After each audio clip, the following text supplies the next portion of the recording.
Well, hello and welcome to this next month on your MAP PSA.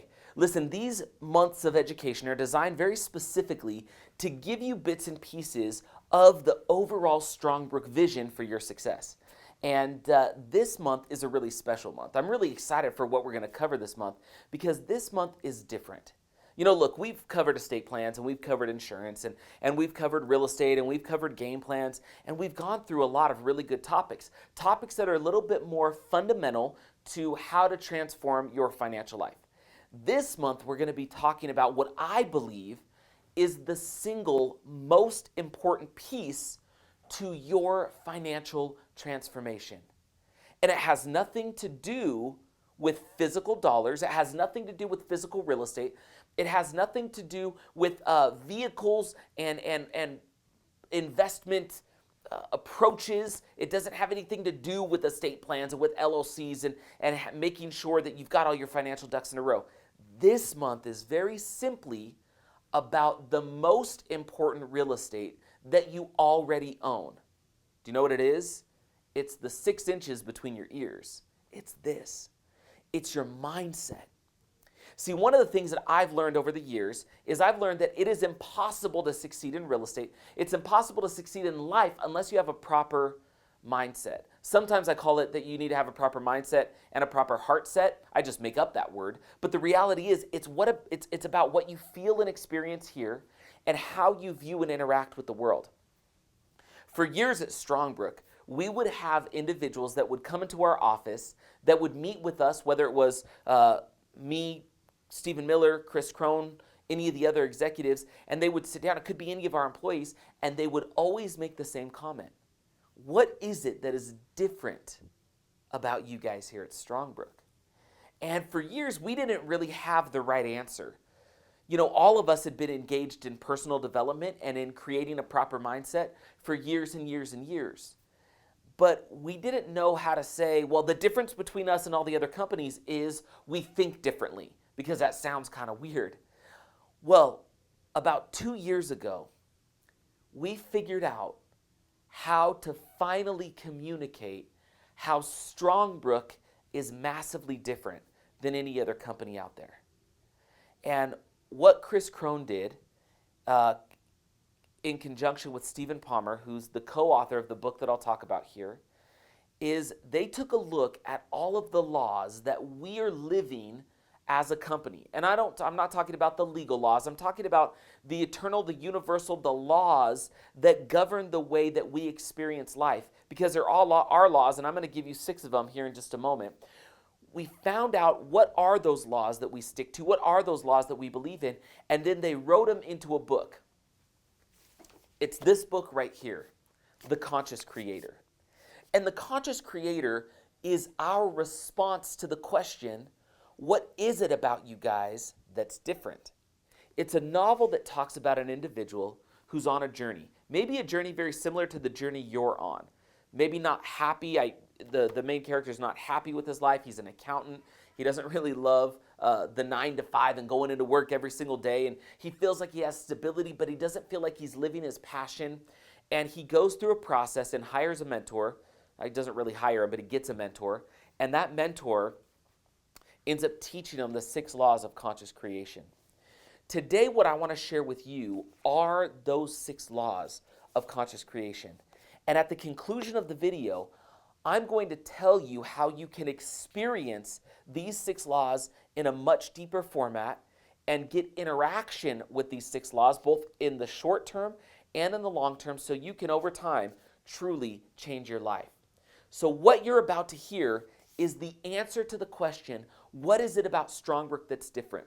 It could be the answer to the question, why is it that Strongbrook, who started their real estate journey with their clients in 2007 before the big crash, why is it that Strongbrook didn't just weather the storm, but has been able to truly excel and grow by leaps and bounds and impact thousands of lives over the last few years when much of the world has been collapsing due to the poor economy? What is the difference? Why has that been the case? What is it about Strongbrook that they've been able to weather the storms, that they've been able to take on the challenges that have come and been able to overcome them. What is it?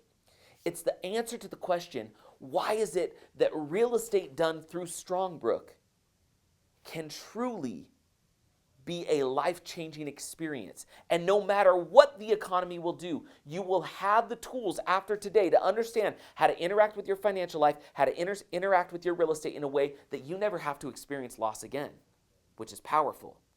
See, loss is simply a state of mind, and we'll discuss that as we talk about these 6 laws. So I want you to buckle up, I want you to get ready, and I want you to get a pen and a paper, because we're going to talk about the 6 laws of conscious creation, and I want you to be present, I want you to be conscious, and I want you to be open to receive these 6 laws. And then I'm going to tell you how you can go experience them at a deeper level. The first law of the conscious creation says it's the law of attraction. In the book, this is the definition. You attract into your life whatever you think about the most. Your dominant and persistent thoughts eventually manifest as physical reality. Here's what we know. There's been volumes of work and movies and books on the concept of the law of attraction. But let me tell you where I always felt that the law of attraction came up short. See, a very famous book, and one that's well known, I think, worldwide, is a book called The Secret. And The Secret said that the secret to having what you want in life is to simply think about what you want the most, and it will be attracted and it will come into your existence. Now, let me be very clear. I believe in the law of attraction. It is a very real thing.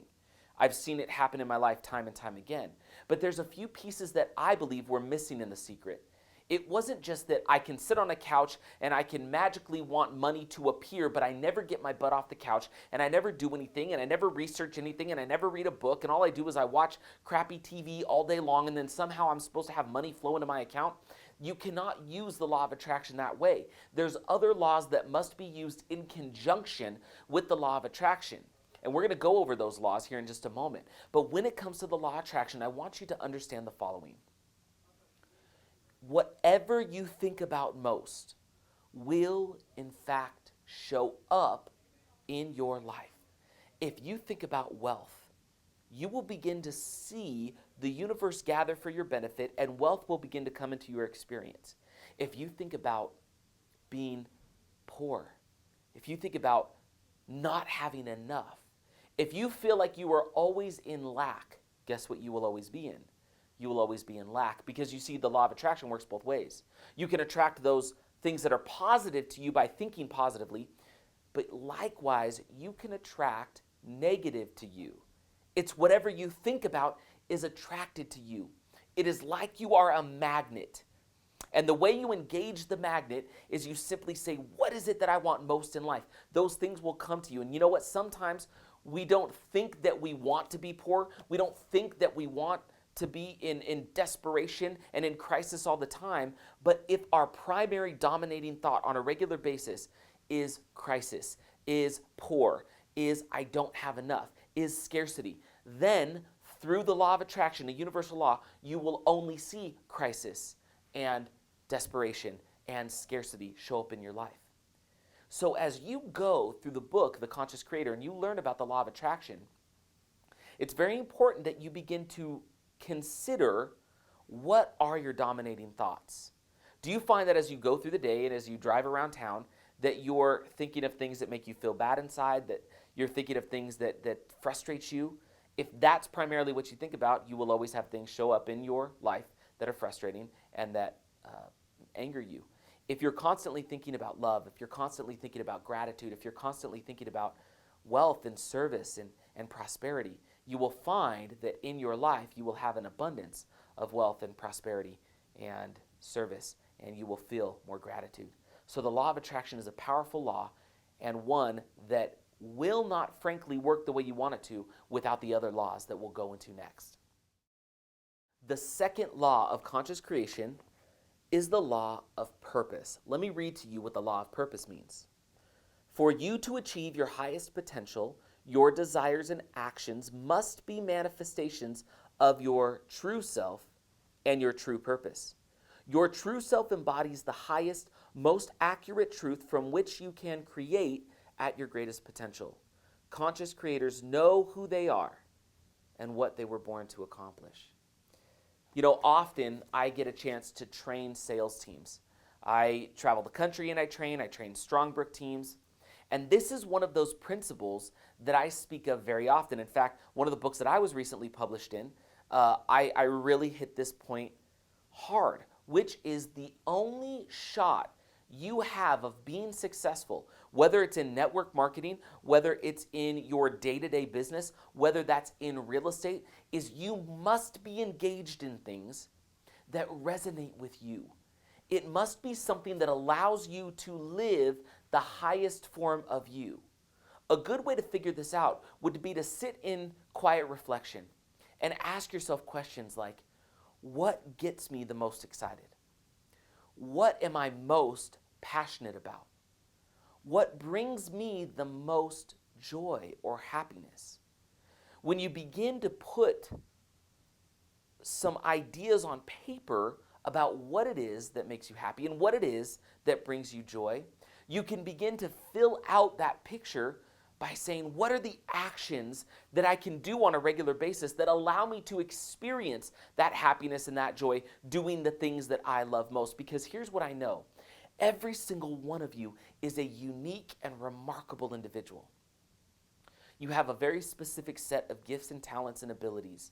They are yours and yours alone. If you do not exercise those specific and unique talents and abilities that are given to you, it's very difficult to live a life of prosperity and to live your purpose. Everybody needs to have a why. What's yours?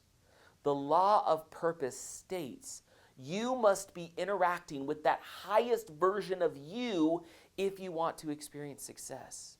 If you're at a job that you dislike, if every day you wake up and you go to work and you go, oh my gosh, I don't like this, I don't like going into work, I don't like the people there, I don't like doing what I do, you are not living your purpose. You're not living the highest version of you. And as a result, you often spend time in misery and in crisis. And then when that becomes your dominating thought, like we learned in the law of attraction, guess what continues to flow into your life? Crisis, desperation. So you must live your law of purpose. It's got to be in alignment, which we'll talk about here in just a moment, but it's got to be in alignment with who you are and how you show up. Now, your true self is your highest self. It becomes a journey on how to find who your true self is and who your highest self is. That's why we put it in the book. There's a journey that's available for you, and I encourage you to embark on that journey. Okay, so the third law, this has got to be one of my favorites. This is one of my favorites to teach my kids. And I teach my kids this law all the time. It is the law of choice and accountability. It's the third law of conscious creation. And this law states the following.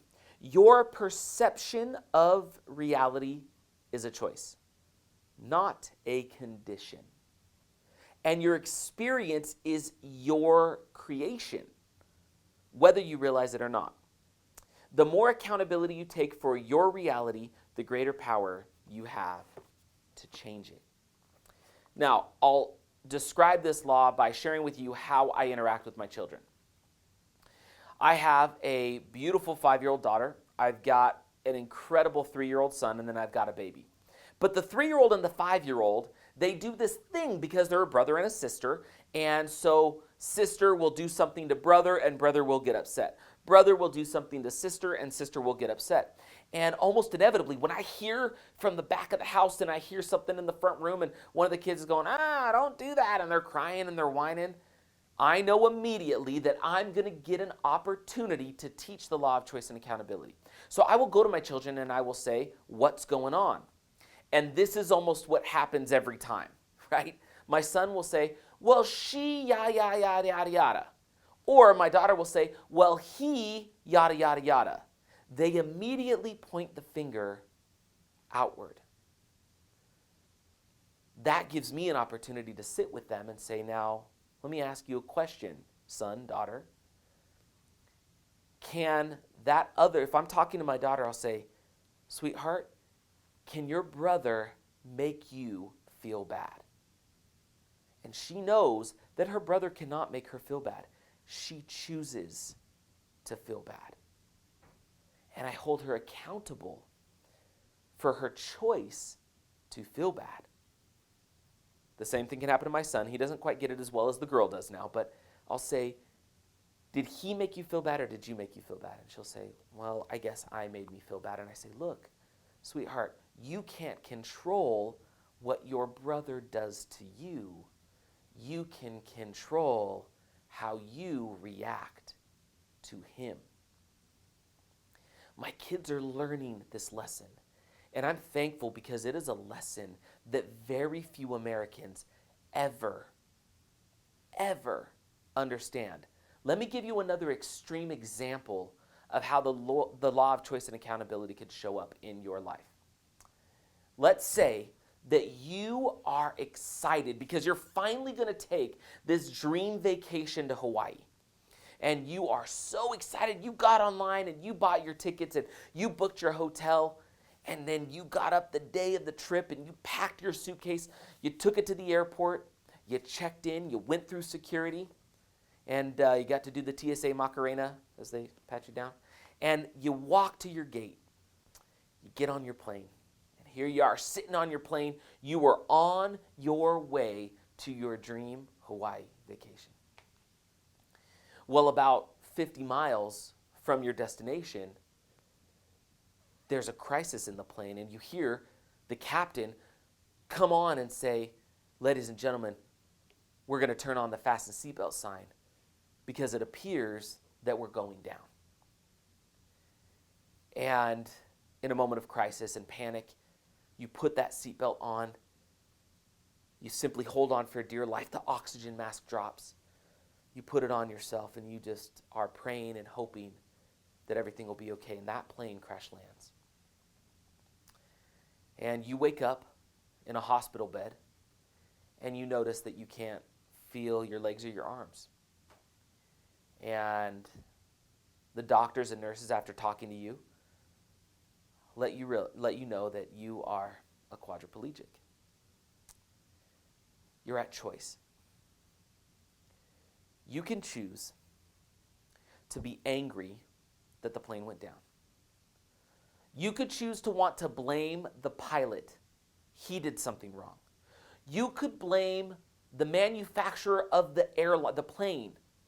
Whoever made the plane, you could blame them. They put a faulty design together. You could blame the airline, that the airline didn't have better checks and balances in place and better safety checks.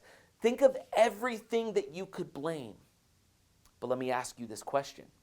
As you lay in that bed and you're a quadriplegic, do you have power to change the fact that in that moment you can't feel your legs and your arms? Now, over time, perhaps you can create the ability to heal yourself. I don't know. But in that moment, you are in that bed. Who is responsible?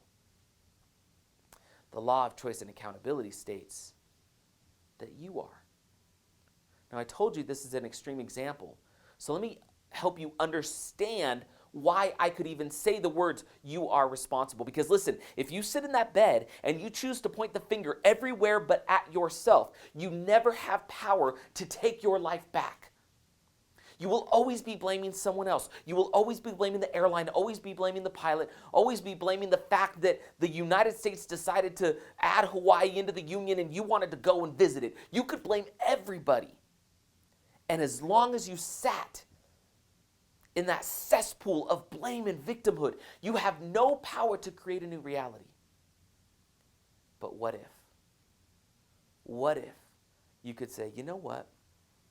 I chose to go to Hawaii.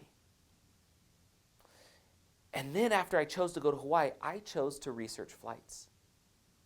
And then I chose to pull out my wallet and I chose to pull out my credit card. I chose to put in that credit card number to book the flight. I chose to book the hotel. I chose to pull out my credit card and book that hotel. I chose to pack my bag the morning that I got on the plane. I chose to go to the airline or to go to the airport. I chose to check my bags. I chose to go through security. I chose to go to the gate. I chose to get on the plane and I chose to buckle up on that plane.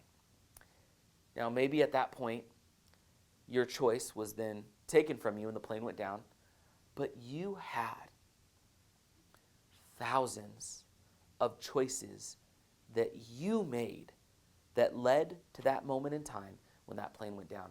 I told you it was an extreme example. You've got the really simple example of my children. You've got the extreme example of the plane.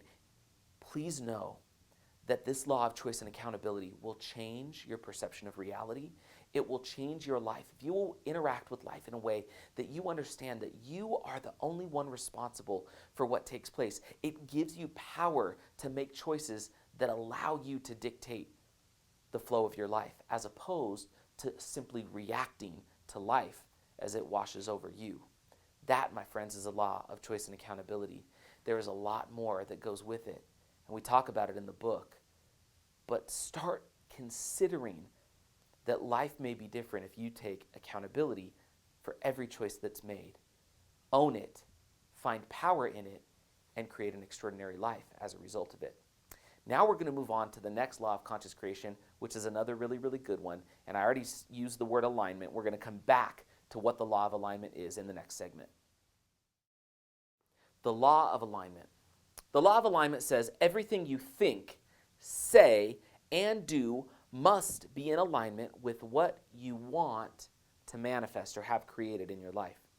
The more closely your beliefs are aligned with truth, the greater power you have to manifest your creations.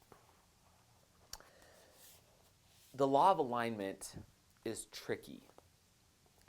The law of alignment is difficult, but once mastered, helps to give tremendous power to the law of attraction. Remember, we talked about the law of attraction. What you think about, it gets attracted to you, right? The law of purpose, you've got to live the highest version of you. The law of choice and accountability, everything that takes place in your life is as a result of your choice, and you get to be accountable for it. The law of alignment starts to bring everything into focus in a way that you can begin to actually see things be created for you. But here's where it gets tricky with the law of alignment. What's tricky with the law of alignment is one of the issues that we deal with on a regular basis with people is we hear all the time, I want to be wealthy, I want to be rich. I want to be wealthy, I want to be rich. I hope you don't mind me taking some personal liberties here to share with you stories from my life, but I think this could be demonstrated in a story that I experienced with my dad, who I absolutely love and adore. I was in California, and I was going to be giving a seminar in California, and my dad is a Strongbrook Direct independent business developer. He works the Strongbrook business just like you do or just like I do, or if you're not an independent business developer, you're probably familiar with the program. And Dad wants to make money through Strongbrook. And Dad has spent his entire life working very, very hard. But he and Mom just never had a lot. They had enough, but they never had a lot. And they always have had a desire to have more. And often you'll hear in their language, oh boy, we wish that we had a little bit more for this, or it would be nice if we had a little bit more for this, so on and so forth. Well, I'm in California, and anytime I go to speak in California, I love it when my dad picks me up from the airport, and he kind of hangs around with me for a day or two as I travel around and speak, and it brings me tremendous joy to be with him and to allow him to hear me kind of share what I share. And we were driving up to Sacramento from the Bay Area, and we were hungry. It's a long, just about 2.5, 3-hour drive, and we were hungry. I said, Dad, let's go get some lunch. And he said, okay, that sounds good. Where should we go? And we came up to an exit, and there was a lot of restaurants there. And I said, let's go to Red Lobster. Have you ever been to Red Lobster? And my dad had never been to Red Lobster. I went, what? You've never been to Red Lobster? Are you kidding me? Why have you never been to Red Lobster? He's like, oh, well, it's just kind of expensive. And I said, okay, well, we're going to Red Lobster, and I'll pay. So we get in, we sit down at Red Lobster. I introduce him to the majesty of the cheddar biscuit, and which is a magical experience for those of you that have had the cheddar biscuit. And I say, Dad, what do you want? What do you want for lunch? He's like, oh, I'd really love, these crab legs and some lobster. And I said, get it. He's like, are you sure? It seems kind of expensive. And I said, Dad, get it. He orders it, and we're sitting there chowing on cheddar biscuits waiting for our meal. And I said, Dad, really, why have you and Mom never come to Red Lobster, and why have you never ordered crab and lobster? And he said, well, we just couldn't afford it. And I said, hold on. And this was hard for me. This is my dad. So to be able to have to call him out like this was tough. And you'll see how this deals with the law of alignment here in a moment. I said, Dad, wait, hold on. you can't afford it, I want you to try on a different phrase. You've chosen not to afford it.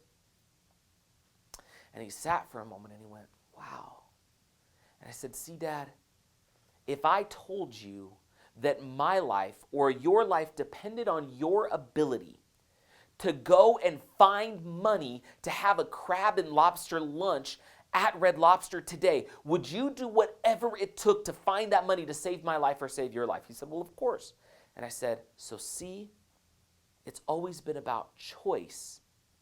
It's never been about you couldn't afford. You've chosen not to afford.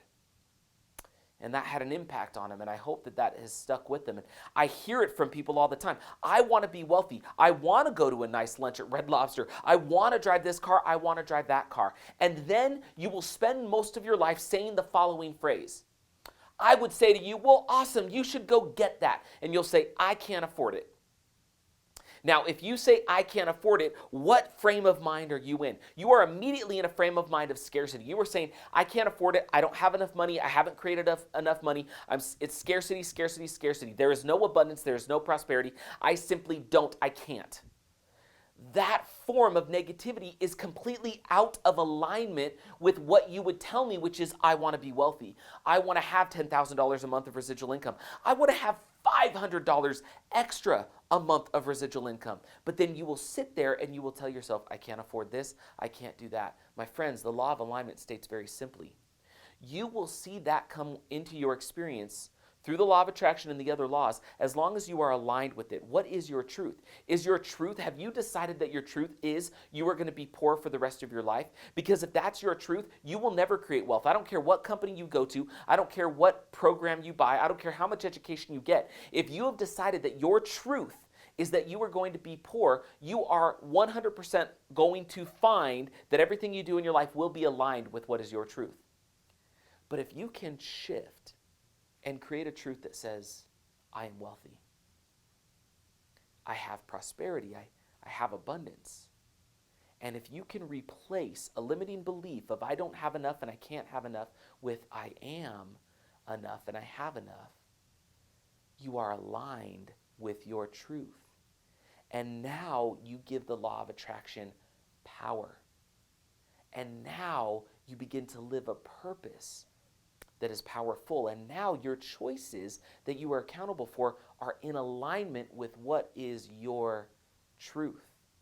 The law of alignment is very simply, are you aligned with your truth? And if so, you will see it manifest. Let me give you one final example of the law of truth. It's taken, or the law of alignment is taken from the book, and it's powerful. And it's kind of a sensitive one, but I think that it will make sense, I hope. Take a man who wants nothing more than a wonderful, beautiful connection with his wife and wants an ideal marriage, but engages on a regular basis in pornography. His mind says, well, I want to be in alignment with my wife, but his actions say, I'd rather do something else or think about something else that is not my wife. That is out of alignment. And as a result, his marriage may never be the powerful relationship that he's hoping to have. It's just a simple example, but there is truth in it, my friends. So are you aligned with your truth? You will only see manifest in your life what is truly your truth, and you must be in alignment in it. If you say, I want to be wealthy, but everything you do in your life says that you're poor, you will never be wealthy. If you want to have powerful relationships and friendships, and you want to have beautiful friendships and relationships with others, but you talk behind their back every time you get an opportunity to, you are out of alignment with what you say that you want. You must be in alignment with that thing that you are trying to see manifest in your life. Make that your truth, become aligned with it, use the other laws of conscious creation, and you'll see it start to show up. Okay, so this next law of conscious creation is one that's very near and dear to me. And it's a law that I first started to really realize was a law. And let me be very clear. The law that I'm about to share with you, the word that I'm about to share with you, it may feel like it has a religious context. It does not need to be a religious word. In fact, the first time that I ever really learned of this law and really realized that it is absolutely something that is 100% in alignment with wealth creation was in this book right here. Hold on. Think and Grow Rich by Napoleon Hill. Now, if you know Think and Grow Rich by Napoleon Hill, you know that this, and by the way, this is an old copy of a book that my dad actually, I think, got at a garage sale sometime. But what's really cool is in this book, Napoleon Hill gives you certain steps on what's going to be what you need to do in order to achieve wealth. Step number 2 is faith. So Napoleon Hill, I'll show it to you. Napoleon Hill, look at that. I don't know if you can zoom in on that. Step 2, faith. Napoleon Hill, after interviewing the wealthiest people at that time, came up with this concept of faith being absolutely essential to wealth creation. Interesting. And it's part of the reason why it must be included in the 6 laws of conscious creation. Let me read with you what this law states. Conscious creators, that's you. Conscious creators work with complete faith that they can manifest their desires. And they act on that faith with courage despite having little or no evidence from their past accomplishments. In an event that I do called the Straight Path Intensive, I often talk about there's different levels of taking action. And one of the levels of action taking, and it's actually the most destructive level of action taking, is a level that we call active action. And active action looks like this. I try, I do, I don't see results, so therefore I decide no longer to act. A great example that I give in the intensive is if you decided that you wanted to go to the gym and you decided that you wanted to work out, but you show up at the gym and you walk for 2 minutes on the treadmill and you lift weights for 2 minutes and then you drink a protein shake and you go home. You'll tell yourself after time that I show up every day, I get up out of bed every day, I go to the gym every day, but you'll start to feel like you're not seeing the results that you wanted to have manifest. And you'll start to believe that those results are not going to come, and so then you just slip into inaction. Why do I share that? Because the law of faith says, look, if you are taking the third kind of action, which is productive action, you must always keep a faith that the action that you are taking, if you know it's a good enough action, and you'll know that, the action that you are taking will lead to results. For example, if you are somebody that works the Strongbrook Direct business, if you're familiar with it, the Strongbrook Direct business allows people to refer clients to Strongbrook, and we pay out handsome referral fees as a result of that.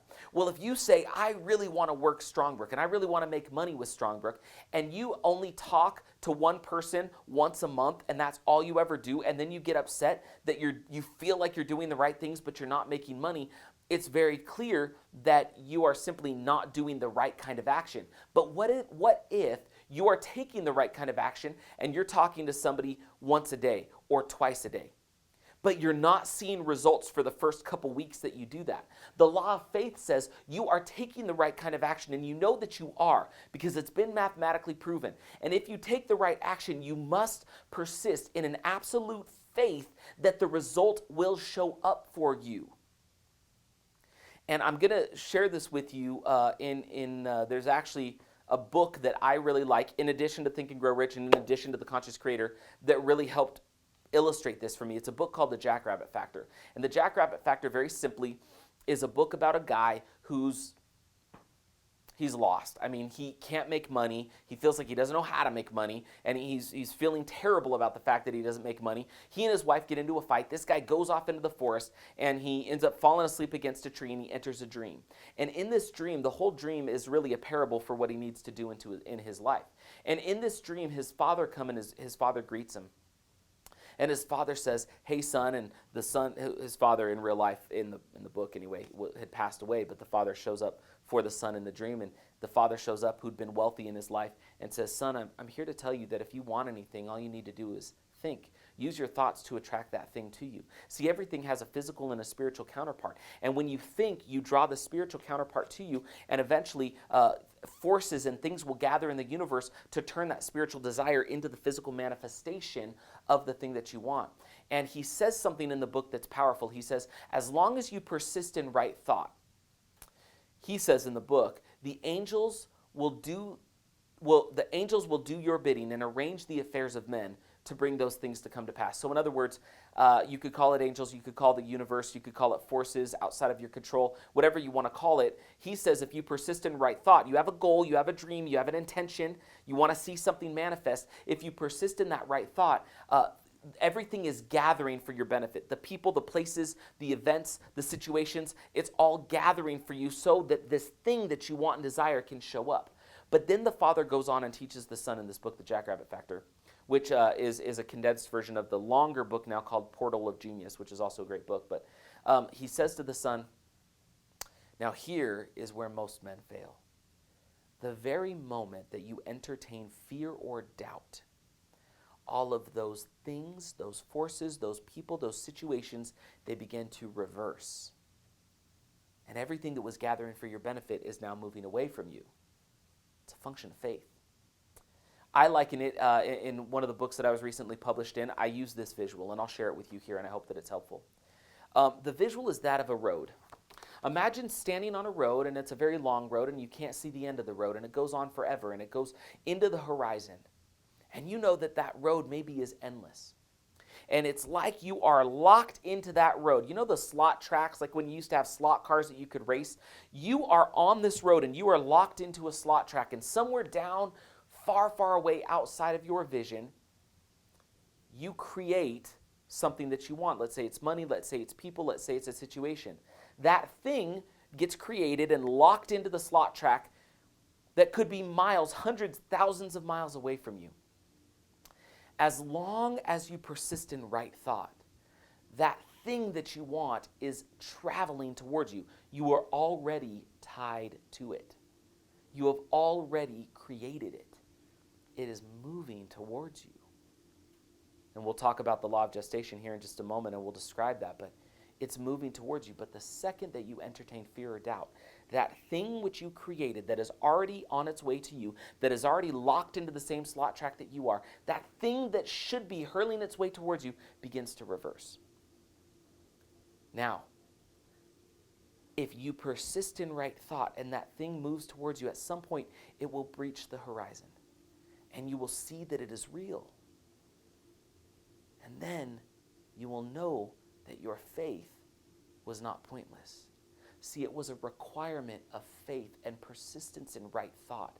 That your actions in doing the right thing and persisting in right thought was always a piece of this thing coming into your experience. But the second you lose faith, the second you are not committed to that thought, the second that you are not committed to believing that it's on its way to you, it begins to reverse and you will never see it. At some point, when you persist long enough in right thought and with the law of gestation, which we'll describe here in a moment, at some point you will see it, and then it will continue to move towards you, and you will be able to grasp it. The law of faith, what Napoleon Hill talks about, what Stephen Palmer and Chris Crone talk about, what Leslie Householder talks about in The Jackrabbit Factor, is simply a persistence in right thought. Let me read the law one more time. Conscious creators work with complete faith that they can manifest their desires, and they act on that faith with courage, despite having little or no evidence from their past accomplishments. Don't engage in active action and simply you don't see results because you're not doing the right thing and you decide not to do anything. Engage in productive action. Know that you're doing the right thing. Know that that thing that you want is locked into the slot track, and even though it is far from you, and even though you're in your past, you've never been able to really manifest what you want, know that it is locked in. And if you persist in right thought, and if you have faith, and if you're committed with courage to seeing that thing come to pass in your life, it is moving towards you. It is always moving towards you. And I hope that visual helps you. From there, we're going to move on to the law of gestation, which is the last of the 6 laws of conscious creation, and one that I hope will tie all of this together. So stay tuned. You're going to like this one. Okay, so here we are. We've made it. This is the 6th law of conscious creation. It's the law of gestation, which states there is a natural gestation period for all acts of creation. The greater the goal, the longer the gestation period. So what does it mean? You can't have a baby in a day. Humans require about 9 months to see a baby grow and then be stable enough and developed enough to be born. If you said, tomorrow I want to have a baby, I don't care what you do. If you've not done anything 9 months ago or a few months ago, you're not going to have a baby tomorrow. There is a gestation period that must take place for creation. If we go back to our visual of the slot track, that thing that you want is far away. It needs time to move towards you. And imagine it this way. If it's a bigger goal, if it's a larger goal, it's a heavier load. And it's going to maybe move slower as it's working its way towards you, which means it may take longer to show up for you. But this concept of the law of gestation is so powerful. This is the concept that says it's not just a law of attraction. And I think that I want to see $500 appear on that windowsill and magically it does. No, no, no. It's that the law of attraction says I will think always on that $500. And then it's a question of the law of purpose. My purpose is once I have those $500, I will impact someone's life. And that's a piece of what you want to do. It's part of your purpose. And then it's a law of choice and accountability that if you're not seeing that $500 show up for you, what choices are you making? And are you accountable for those choices? And are those choices moving you further away from the $500 or closer to the $500? And then it becomes the law of alignment. Are you constantly in alignment with that $500 coming into your experience? Or do you live your life in a state of poverty and a poor mindset so that that $500 will never show up for you? And then it's the law of faith. Will you constantly engage with courage, in faith that that $500 is working its way towards you? And if you will do all those things, it may take some time. And then that 500 won't magically appear. The 500 is already on its way to you. But it will take time for things to gather, for people to play their part, according to the Jackrabbit Factor, for the angels to arrange the affairs of men, to bring that $500 into your experience. Allow it to take time. The second that we expect a result and we don't see it, many times is the second we choose never to try for that result again. There will be a gestational period. If I want to lose 100 pounds, I can't do it in a day. But if I go to the gym every day, I can lose a little. And each of that little bit that I lose is feedback for me saying that I am in alignment with the laws of creation and that thing that I want is on its way to me. Everything is gathering for my benefit. But at some point, it will all be in front of you, but it requires time. So, my friends, that is the law of gestation. These are the laws of conscious creation. They are found in this book, The Conscious Creator. My recommendation for you is, first of all, I hope that these laws meant something to you. I hope that these were beneficial to you. I hope that you read books and you engage in these laws on a regular basis. If you want these laws, it's very simple. Buy a copy of the book. If you want to experience these laws at a deeper level, it's very simple. We have a home study kit that you can order that will take you through these 6 laws. It's like a do-it-at-home workshop in the laws of conscious creation. Where you can really start to experience the laws is attending our live Conscious Creator Live event.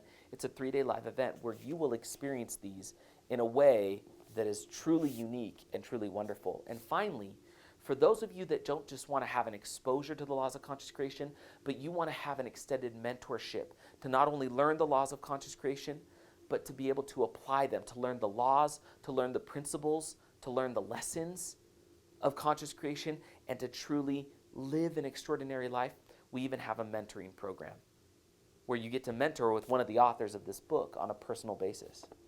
And so I encourage you to look into those things if they're right for you. But if not, at a minimum, I hope you get this book. I hope you read this book. I hope it has an impact on you like it's had on me. The last thought I want to leave you with is simply this. My friends, your life is the only life you get to live. You get to choose how it flows. You get to dictate the way it comes and goes. And it is all based on how you interact with it on a daily and a regular basis through the 6 laws of conscious creation. I heard a quote one time from Robert Kiyosaki, the famous author of Rich Dad, Poor Dad. And he said, a good investor takes a bad investment and turns it into a good investment, which simply means your ability to succeed in real estate, your ability to succeed in your financial opportunities that may be before you are all dependent on you, your mindset, your heart set, and how you interact with life as it comes. These laws give you tools and explanations on how to interact with life as it comes so you can see those things manifest for you that you desire and want most. With that, I hope this has been helpful. This has been Kevin Clayson. Co-founder of Strongbrook, and I appreciate the time that we've been able to spend together. Take care and enjoy this book.